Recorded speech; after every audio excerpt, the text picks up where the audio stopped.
I don't know who need to hear this. Don't stop it right now if it is take too much time.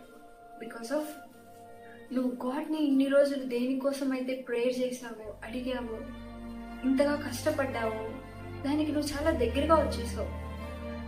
God నీకు దానికి చాలా help చేశాడు, వేస్ చూపించాడు. One day you will achieve it with God blessing. So don't stop it right now. Suppose నువ్వు ఒక marathon win అవ్వాలంటే God నీకు pair of షూస్ని and స్ట్రెంగ్త్ని ఇస్తాడు, not a medal. You have to win that marathon. Same అలాగే నీ గోల్ని నువ్వు reach అవ్వాలంటే God నీకు స్ట్రెంగ్త్ని, బ్లెస్సింగ్స్ని, వేని చూపిస్తాడు. So trust in the lord, believe him and follow him.